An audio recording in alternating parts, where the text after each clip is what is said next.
Are you tired of feeling like you're constantly chasing your tail? Are you missing targets, disappointing your clients, yourself, and just feel like there aren't enough hours in the day? I get it. Time management's really a total beast. And we all get the same 24 hours in the day, but some people seem like they're able to do so much more with that time. So you've probably heard all of the time management tips before, right? Prioritize, delegate, use a planner. But here's the thing. Those tips don't often address the real problem. The truth is it's not about managing your time. It's actually about managing your mindset and your actions. If you don't change those, you'll never change your results. See, most of the time management advice focuses on tactics, but it completely ignores the psychology of why we waste time in the first place, why we procrastinate, why we get distracted, why we avoid the important stuff. And that's what we're going to dive into today. So I'm going to give you 3 things you can implement to take control of your time and ultimately increase your sales. So starting this, the first, we want to start with this idea of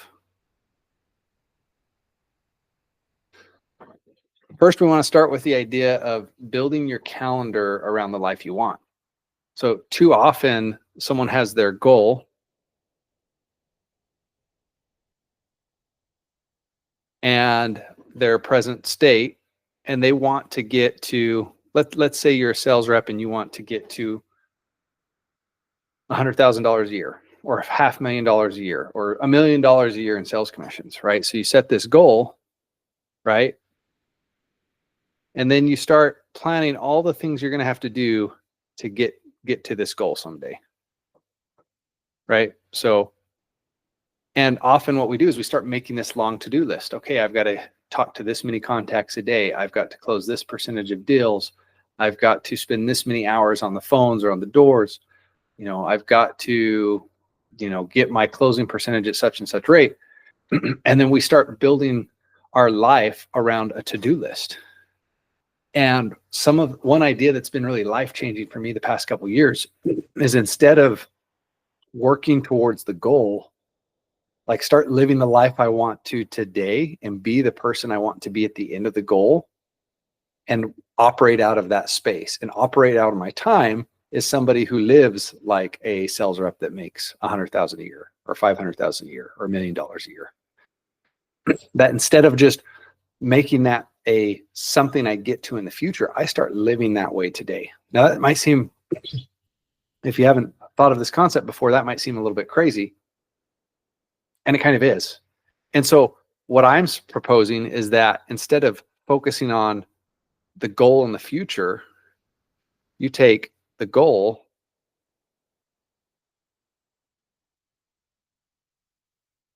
and you live in that now. So you put your goal in the present, meaning, and you'd start by asking yourself, okay, who am I trying to become? Okay, what would that person be like? What would the characteristics be of the version of me that makes $100,000, $500,000, $1 million a year? What would that version of me look like? Okay, what are the characteristics I'd have to have? And then you start thinking out, okay, what would that person be like that I'm not right now? Maybe that person would be consistent, dedicated, more bold, right? And you get to deal with my chicken scratch today. So, right. So I'm going to, okay, what are the characteristics I have to have and start living those right now and start, instead of setting this goal, start setting a standard. Like set a standard today that I want to live into and create a life around that. And so when that comes to my time, instead of, you know, I'm going to hustle, like this is one of the biggest problems I see in our culture is like, you've got to hustle, hustle, hustle, hustle. And someday you're going to sacrifice, and someday you'll have the life you want. What I've found is that often creates a lot of unhappiness in the moment. Create the life you want to live now and create the schedule you want to live now and turn a life that operates around that. Now that's easier said than done. If you work for an employer, there might only be so much control you have in your calendar to be able to do that. where I'm self-employed, I've literally said, okay, what's the most important things in my life? My faith, my family, taking care of myself.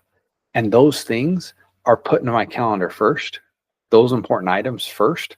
And then I build everything around that. And so when I'm operating towards my goals, it's being built out of who I want to be and what I want in the future, but I'm living that now, right? Like I want to change the way the world sees sales. And I want to be able to do that from anywhere in the world. So I mostly work with my clients online, and I can do that anywhere I want. I can go in person, and I like to do that. And I try to get in person with people because I think there's just a connection you can't have without doing that. And I've built a life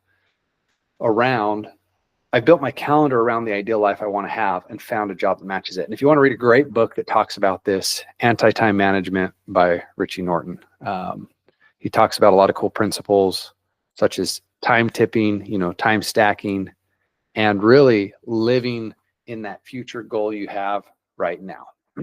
So tip number 2 I want to give you, outside of, building the calendar around the life you want, is going to be time blocking. One of the things that Richie Norton really says is that a full calendar to him equals an empty life. And I agree with that. And I love that. And I've also found that if I can be really intentional with how I structure my time and block out the most important things in my life, and be present to those and be dedicated to those when that time is appropriate, it helps me so much. So every day, 5 to 8 a.m. is me time. That's for me. Not like that's usually where I get my gym time in the morning, my study, affirmations, breakfast, get my kids ready for the day. That all happens in the morning. Great book on that, The Miracle Morning, talks about how to start your day. There's another awesome book. I'm going to forget the name of it. Basically, it's by Craig Ballantyne, but basically this idea, it's kind of the anti-miracle morning. It's like get up and do the number one thing in your day each day. But anyways, I want to block off time each week. So for me, on a normal work week, I don't let anyone book on my calendar outside of 10 to 3:30. I usually start working at 8 a.m., but 8 to 10 is usually time for me to create content, or it's time for me to do my prospecting, or it's time for me to plan things in my business, right? Maybe if you're a sales rep, maybe you have a set time of day where it's you do your account management, you do your follow-up, you do your prospecting, but you want to block out whatever's most important. And as a sales rep, often it's our prospecting that's most important thing we can be doing. So block out some prospecting in your day each day. Maybe that's 9 to noon. Maybe that, depending on your industry, your door knocking, that could be 4 to 8, 3 to 6. Set aside some time that's sacred and don't let anything else interfere with that. And so I like to block out my work week. I have time that people can directly access me on my calendar and schedule sales calls, schedule meetings and appointments with me. And then I have time that's blocked out so I can get the things done that are most important to me. And then, I block my schedule off. So usually 3:30 to 5:30, I'm taking a little bit of a break, picking up kids from school, doing things like that. And then the evening, sometimes it's get back into a little bit of work or a little bit of things with my wife or my family, or it's free time. And I love to have some blank time on my calendar. Also, if I don't want to have things booked on my calendar, I make sure that I turn off booking links, that I set time aside where things just can't happen. If I know there's big days coming up in my calendar, I mark those off.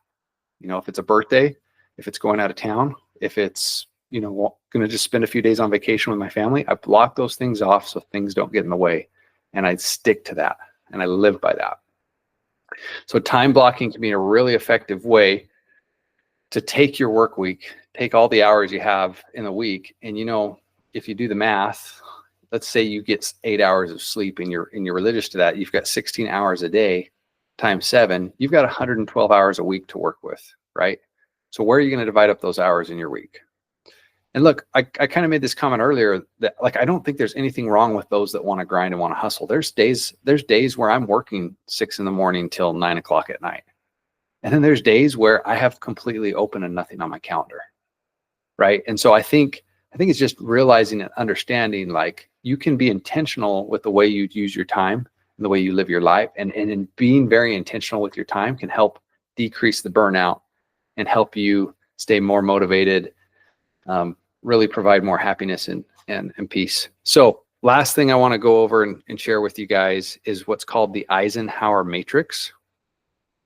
This is a great way to do an inventory of all the tasks you have in your life and recognize what you need to do with them. So you can really build this into 4 areas. There's tasks that are urgent and not urgent. Okay. And then there's things that are important and not important. Okay. And maybe you've seen this before, President Eisenhower. This is how he was able to schedule out the things he did. In fact, there's a really great app that uses this actual format. I think it's called Tick is the name of it. I'll try to put a link in the description to that app. I don't use it currently, but I have in the past. Anyways, awesome app on like doing this exactly with you. When you create a task, it has you put it into one of these 4 categories. So the urgent and important stuff, this is the stuff you have to do. You can't get away from it. Like, this is the stuff you've got to do. You've got to take action on, right? So it's things with clear deadlines. It's things that have to be addressed urgently. It's usually things that drive the money in your business, and it's the things that can't wait, right? There are things that are urgent, though, that aren't important. Those are things here in this quadrant right here that you should be delegating, right? So as you grow and build your business, now you might be the single sales rep.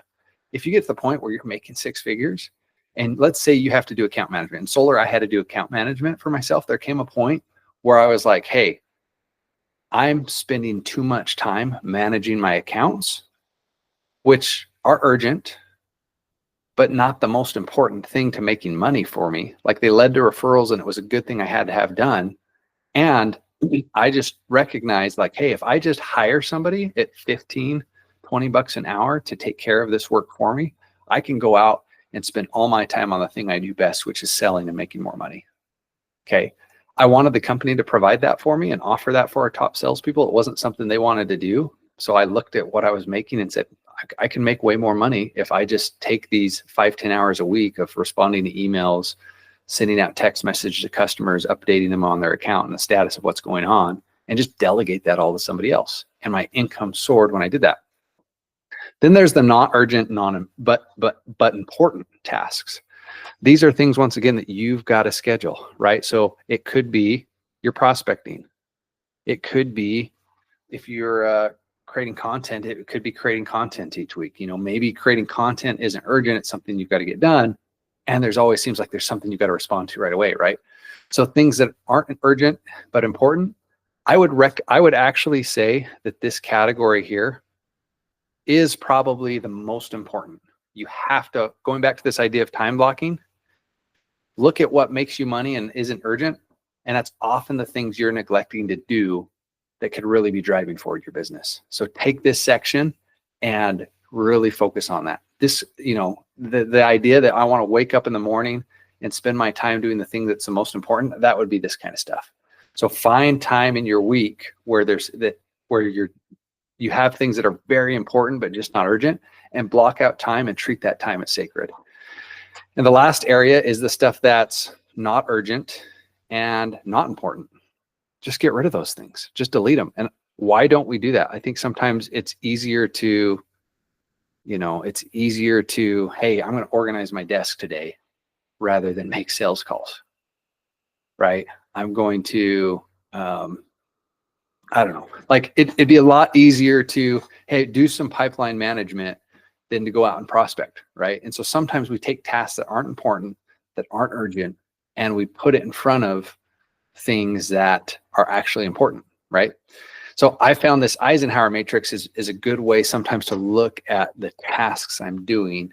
And when I go to my time blocking, really determine, okay, where do things fit in my week? And if you have more tasks than you can handle, and that's where you've got to start looking at, hey, should I hire someone? And typically the biggest thing I see with someone's mindset on that is this idea that, hey,